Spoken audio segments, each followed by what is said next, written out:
Professores da rede estadual de São Paulo vão paralisar as atividades nesta sexta-feira, dia 19, e realizar uma assembleia no vão livre do MASP na Avenida Paulista, no período da tarde. Após a assembleia, os docentes devem sair em passeata até a Praça da República.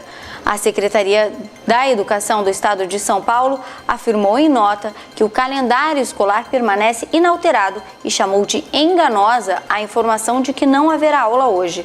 A manifestação é organizada pela APOESP, Sindicato dos Professores do Ensino Oficial do Estado de São Paulo.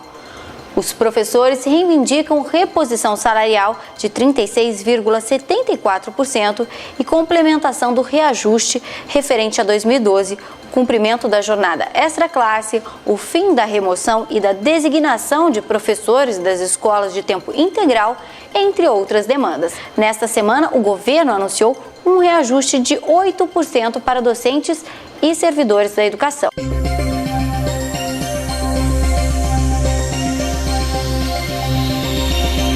E o movimento do comércio, que vinha apresentando crescimento acima de 8% nos primeiros trimestres de 2012 e 2011, mostrou uma desaceleração e fechou os 3 primeiros meses deste ano com expansão em apenas 3,1% em relação ao mesmo período do ano passado.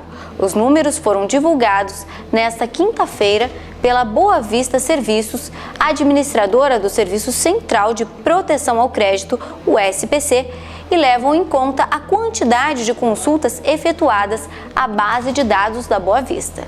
Para Flávio Calife, economista do órgão, apesar dessa redução do crescimento, o cenário não pode ser considerado negativo. Para o ano, a estimativa da Boa Vista é de que o comércio cresça por volta de 5% em 2012. O segmento fechou o ano com expansão de 7,3% e em 2011 com 7,9%. A desaceleração do comércio, segundo o economista, pode ser explicada por fatores como a confiança do consumidor, que vem caindo, ou o desempenho do setor supermercadista, que cresceu 5,3% neste trimestre. E vamos saber informações do esporte com Gil Arruda.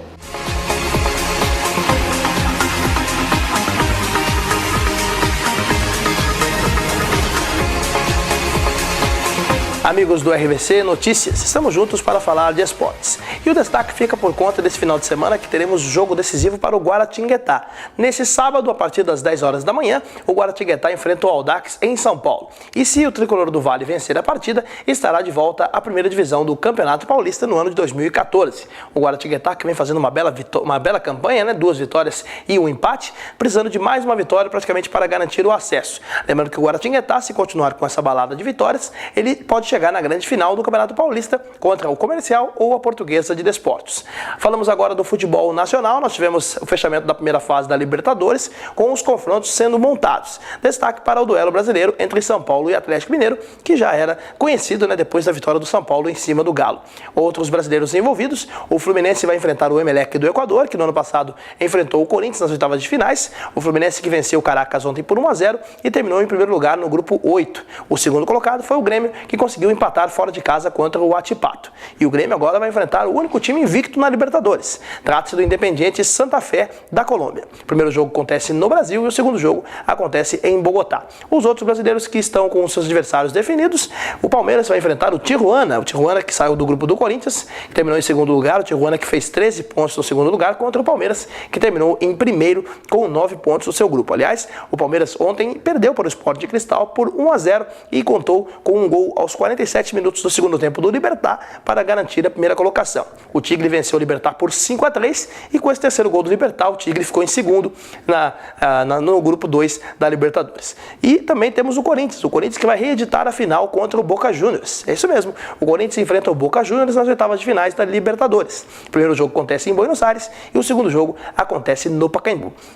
Lembrando que nós teremos aí na semana que vem as datas oficiais com os horários e os jogos aí da primeira rodada das oitavas de finais da Libertadores. São Paulo enfrentando o Atlético Mineiro, o Corinthians enfrentando o Boca Juniors, o Fluminense e o Emelec, o Grêmio o Santa Fé e o Palmeiras enfrentando o Tijuana. Nesse final de semana também tem o Paulistão com a última rodada. Destaque para o duelo entre Santos e Penapolense, que vale para o Penapolense a classificação para a segunda fase. Pela primeira vez na história, o time de Penápolis pode chegar à segunda fase logo no seu primeiro ano como o time da primeira divisão do Paulistão. E lembrando que teremos mais estaduais pelo Brasil e a abertura da segunda fase da Série 3, pela qual o Taubaté e o Joseense disputaram, mas não conseguiram se classificar. A gente volta na semana que vem com mais esportes aqui do RVC Notícias. É com você, Viviane Loureiro. E o RVC Notícias de hoje fica por aqui. Mande a sua sugestão no e-mail jornalismo@redervc.com.br e até segunda-feira.